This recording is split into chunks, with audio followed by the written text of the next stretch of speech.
Sœurs et frères dans le Christ, paix, joie, grâce, amour à chacun, à chacune de vous, au nom de notre Seigneur Jésus-Christ, de la part de Dieu notre Père. Aujourd'hui, en ce mardi de la 9e semaine du temps ordinaire, nous continuons à lire le livre de Tobie. Et aujourd'hui, nous entrons déjà dans le fort de l'histoire où son père Tobit, après avoir enterré un mort, va se coucher à l'ombre d'un arbre et les moineaux font leur fiente sur ses yeux et il va devenir aveugle. Le texte est intéressant dans la manière avec laquelle il nous parle, non? Il finit par devenir aveugle. On tente de le soigner, mais finalement, il devient aveugle. Et dans son aveuglement, la personne qui doit maintenant prendre soin de la famille, qui doit maintenant nourrir la famille, c'est sa femme, avec son travail. Et elle travaille tellement que on la récompense durant la fête avec un chevreau, avec un petit chèvre, avec un chevreau. Mais Tobit, qu'est-ce qu'il fait? Tobit n'est même pas reconnaissant. Tobit accuse sa femme d'avoir volé le chevreau. C'est un homme qui fait l'aumône, mais qui ne croit pas que d'autres peuvent être bons avec lui. Il y a des gens dans la vie comme ça. Ils sont bons ou ils font l'aumône, ils font la charité aux autres. Vous vous souvenez qu'hier, il avait invité un pauvre à sa table. Mais quand on fait la charité à sa femme, il n'y croit pas. Il accuse sa femme d'avoir volé. Exaspéré, comme ça arrive dans les couples parfois, ça peut arriver. La femme se rendant compte que son mari ne croit pas en elle, manque de confiance, elle se fâche et elle lui dit des paroles très dures. Ce sont les paroles de la fin. Qu'en est-il donc de tes aumônes? Qu'en est-il donc de tes bonnes œuvres? On voit bien maintenant ce qu'elles signifient. Au fond, elle veut dire, tu as fait tellement d'aumônes et de bonnes œuvres, maintenant tu es aveugle, alors qui vient nous aider? Qui est venu t'aider depuis que tu fais tes aumônes? Tes aumônes ont porté à quoi? Mon travail me rend... fait que quelqu'un soit bien, me veuille du bien et est généreux envers moi pour offrir un cheveu pour que nous fêtions. Tu m'accuses, tu n'es même pas capable d'accepter, d'être reconnaissant envers ce que Dieu met sur ta route. Donc c'est comme si Tobit lui-même, quand il fait le monde et il fait la charité, les bonnes œuvres, il ne croit pas que Dieu peut la lui rendre de la même façon. Il y a des gens dehors qui pensent qu'ils sont les uniques, qui sont bien. Et quand on leur fait la charité, ils n'y croient pas. Ils pensent toujours que ou les autres sont mauvais, ou alors ceux qui sont autour de quand ils reçoivent un don, ce n'est pas possible. Alors en fait, ils ne sont pas de vraies personnes charitables. Tobit a un problème. Il a un problème. Son comportement nous montre qu'il a un problème sérieux. Alors ça c'est fait, il faut que nous nous rendions compte de cela. Dans quelle catégorie est-ce que nous nous situons?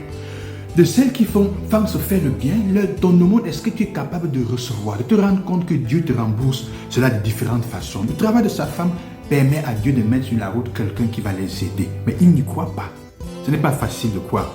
Parfois, le monde est simplement une manifestation de notre propre ego. C'est la question. L'évangile, quant à lui, nous parle de piège qu'on tend à Jésus avec les paroles. Et on veut voir si, comment dire, on le piège en fait, avec la question des Romains. Faut-il payer la taxe à César ou non? Faut-il payer ou non l'impôt ou non? Jésus intelligemment dit, remettez à César ce qui est à César et à Dieu ce qui est à Dieu. L'effigie de César est sur l'argent. Ça va lui revenir. À Dieu, il faut remettre à Dieu ce qui est à Dieu. Ce qu'on lui demande est dangereux. On veut le mettre en opposition avec les Romains. Et même pour qui se taise, pour le réduire au silence. Et même s'il demande de payer ouvertement, de prendre le parti des Romains, il va se mettre à dos la foule. Il va devenir ennemi de la foule. Il va gagner l'antipathie de la foule. Dans tous les cas, il sera coincé. Et cet évangile nous fait comprendre l'éclecticité, l'originalité de Jésus. L'originalité de Jésus. Devant une scène semblable, une situation semblable, qu'est-ce que Jésus fait? Jésus demande quelle est la vérité.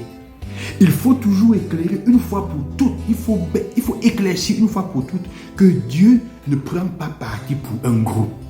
Dieu ne choisit pas de se mettre du côté d'un groupe, mais il prend le parti de l'homme, de l'être humain. Dieu se choisit toujours de se situer du côté de l'humain. Ça veut dire, là où il y a une difficulté, il y a quelque chose qui risque de mettre l'humain en difficulté, en esclavage, Dieu prend le parti toujours contraire. L'effigie, l'agent qui porte l'effigie de César, risque de tenir l'homme en esclavage. En esclavage. Pourquoi cela? C'est là qu'il y a la génialité de Jésus. Même si les Romains sont des oppresseurs injustes, on ne doit pas leur consigner ce qui est l'essentiel de nous-mêmes. Et En termes de Romains, quand il parle, il y a beaucoup de choses qui peuvent être des Romains dans notre vie, qui peuvent être le signe, le symbole des Romains dans notre vie. La maladie, des situations de vie, un problème. Qu'est-ce qui est le Romain dans ta vie? Les choses qui demandent que tu leur payes une taxe, que tu leur payes que tu leur payes une taxe. Les choses auxquelles nous payons des prix chers pour tenir et qui gouvernent notre vie, qui tendent à gérer notre vie. Une maladie, un plaisir, un égoïsme, quelque chose de particulier. Jésus dit, faites attention parce que remettez à ces choses, donnez aux besoins que vous avez, aux personnes autour de vous, aux situations difficiles, aux maladies, la juste attention, ce qui leur revient. Et à Dieu, donnez-lui votre cœur, votre liberté, ce que vous êtes. À César, donnez-lui ce qui lui appartient, l'argent, les pièces de monnaie. Mais à Dieu, donnez-lui à Dieu ce qui revient à Dieu, l'être humain. Et c'est ce que Jésus veut faire comprendre. On ne peut pas se vendre. Ne vends pas ta liberté, ta dignité à ce qui n'est pas Dieu. Alors, même à Dieu, on ne vend pas sa dignité. Alors, qu'est-ce qui dans ta vie se comporte comme les Romains, auxquels tu es obligé de payer un prix cher pour pouvoir continuer à tenir cela sur pied? Et parfois, tu risques même de barater ta liberté pour cela. Ta liberté pour cela. C'est vraiment une bonne nouvelle dans les situations d'injustice et d'oppression que chacun et chacune de nous vit. Nous devons toujours nous souvenir de cela. Nous souvenir de rester radicalement libres, même quand il semble que les choses vont toutes sont tordues, que les choses nous sont enlevées. Rester radicalement libres.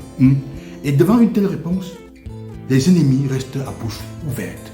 Sœurs et frères, je vous souhaite la liberté. Je vous souhaite de choisir bien qu'est-ce qu'il faut donner à Dieu et qu'est-ce qu'il faut donner au monde. C'est à vous de voir. À demain, loué soit Jésus-Christ. Bonne journée.